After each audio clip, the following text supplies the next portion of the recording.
Hello, welcome back to my YouTube channel. Social income statement. Already ಒಂದು problem ಅನ್ನ solve ಮಾಡಿದ್ದೀನಿ. ಇದು second problem. 2024 Rani Chennamma university 15 ಮಾರ್ಕ್ಸ್ಗೆ ಈ ಒಂದು ಕ್ವಶನ್ ಅನ್ನ ಕೇಳಿದೆ. From the following information relates to General Electricals Limited, prepare a statement classifying the various items relating to staff and community. ನಾ last problem ಒಳಗೆ ಹೇಳಿದೆ ಜಸ್ಟ್ ಅವರ ಸ್ಟಾಫ್ ಅಂಡ್ ಕಮ್ಯುನಿಟಿ ಅಷ್ಟನ್ನು ಕೇಳಬಹುದು or staff community general public ಅಷ್ಟನ್ನು ಮೂರು base ಮೇಲೂ ಕೇಳಬಹುದಂತೆ. ಲಾಸ್ಟ್ ವಿಡಿಯೋ ಮೂರು ಬೇಸ್ ಮೇಲೆ ಆಗಿತ್ತು, ಬಟ್ ಇವಾಗ just staff and community base ಮೇಲೆ ಅದ. First one training programmes. Training programmes ನಾವು ಯಾರಿಗೆ ಪ್ರೊವೈಡ್ ಮಾಡ್ತೀವಿ? ಸ್ಟಾಫ್ ಪ್ರೊವೈಡ್ ಮಾಡ್ತೀವಿ. ಸೊ ಸ್ಟಾಫ್ ಏನಾಯ್ತದೆ ಬೆನಿಫಿಟ್ ಆಗತ್ತ. First A. Next medical facilities. Medical facilities ಸಹ ನಾವು ಯಾರು ಕೊಡ್ತೀವಿ? ಎಂಪ್ಲಾಯೀಸ್ ಗೆ ಪ್ರೊವೈಡ್ ಮಾಡ್ತೀವಿ. It means staff benefit for employees or staff. Next environmental improvements. Community relate ಆಯ್ತು, community a benefit. Generation of a job opportunity or business opportunities ಇದೆಲ್ಲ ಇದ್ರಾಗ ಬರುತ್ತಂದ್ರೆ community benefit. Next municipal taxes, community. Increase in cost of living.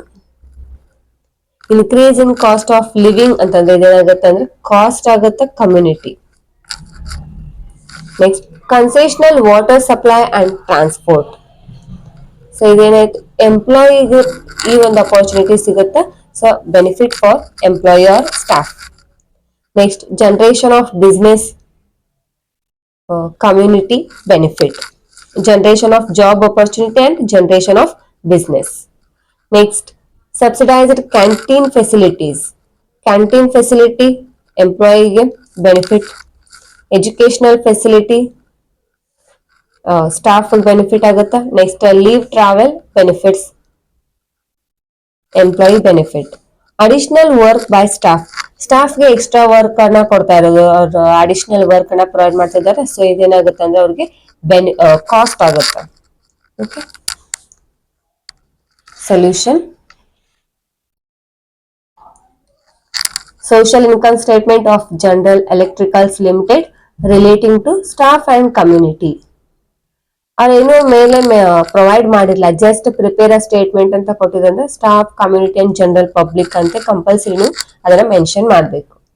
Okay, ಇವಾಗ ಅವ್ರು already ಅವರೇ relating to staff and community ಅಂತ ಹೇಳಿದಾರೆ. So staff and community. Particulars, inner column, outer column. First head social benefit and cost relating to staff. A. Social benefit relating to staff.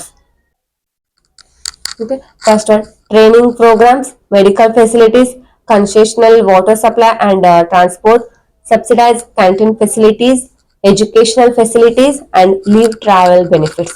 ಇದಷ್ಟು ನೋಡ್ಕೊಂಡು ನಿಮ್ಗೆ ಗೊತ್ತಾಗ್ಬಿಡುತ್ತೆ ಯಾವ್ದು ಯಾವ ಅಂಡರ್ ಬರುತ್ತೆ ಅಂತ. ಹೌದಾ, ಇದಷ್ಟು ಬೆನಿಫಿಟ್ಸ್ ಅದ. ಪ್ರೋಗ್ರಾಮ್ಸ್, ಆಕ್ಟಿವಿಟೀಸ್ ಇದ್ ಅಂದ್ರೆ ಕಂಪ್ನಿದವ್ರು ಎಲ್ಲ ಯಾರಿಗೆ ಕೊಡ್ತಾರ? ಸ್ಟಾಫ್ ಪ್ರೊವೈಡ್ ಮಾಡ್ತಾರ. ಸೊ ಇದೆಲ್ಲ ಏನಾಯ್ತು ಬೆನಿಫಿಟ್ ಫಾರ್ ಸ್ಟಾಫ್. ಇದಷ್ಟು ಟೋಟಲ್ ಮಾಡಿದಾಗ ನಮ್ಗೆ ಎಷ್ಟಾಗುತ್ತೆ ಅಂದ್ರೆ 3,09,00,000 ಬರುತ್ತೆ. ಇದು A. Next social cost relating to staff. Additional work by staff ಇದಷ್ಟನ್ನು ಕೊಡಬಹುದು ಅಂಡ್ ವಿತೌಟ್ ರೆಮ್ಯುನರೇಷನ್ ಅಂತ ಹೇಳಿ ಒಂದ್ ಲೈನ್ ಎಕ್ಸ್ಟ್ರಾ ಬರುತ್ತಾ. ಸೊ ಇದೇನಾಯ್ತು ಕಾಸ್ಟ್ ಆಗುತ್ತೆ ಎಂಪ್ಲಾಯೀಸ್ಗೆ 37,00,000. ಸೊ ಎರಡನ್ನು ಮೈನಸ್ ಮಾಡಿದಾಗ A minus B 2,72,00,000 rupees.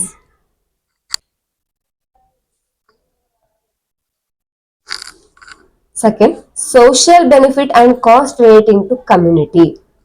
A. Social benefit relating to community. 4 items ಅದ. ಸೊ ಅಷ್ಟು ಟೋಟಲ್ ಮಾಡಿದಾಗ ಎ 2,10,00,000 ಬರುತ್ತೆ. And next cost, increase in cost of living ಅದ. ಸೊ 33,00,000. ಎರಡನ್ನು ಮೈನಸ್ ಮಾಡಿದಾಗ ಎ ಮೈನಸ್ ಬಿ 1,77,00,000 ಬರುತ್ತೆ. ನಮ್ಗ ಸ್ಟಾಫ್ ಎಷ್ಟಿತ್ತು ಅಂದ್ರೆ 2,72,00,000 ಇತ್ತು.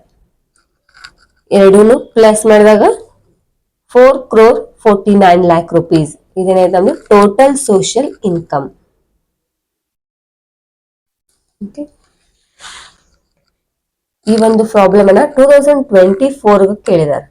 ಓಕೆ, ಜಸ್ಟ್ ಬಿಡಿಸಿದ್ರೆ 15 ಮಾರ್ಕ್ಸ್ ಬರುತ್ತೆ. ಈ ಒಂದು ವಿಡಿಯೋ ನಿಮ್ಗೆ ಅಂಡರ್ಸ್ಟ್ಯಾಂಡ್ ಆಗಿದೆ ಅಂತ ಅನ್ಕೋತೀನಿ. Thanks for watching.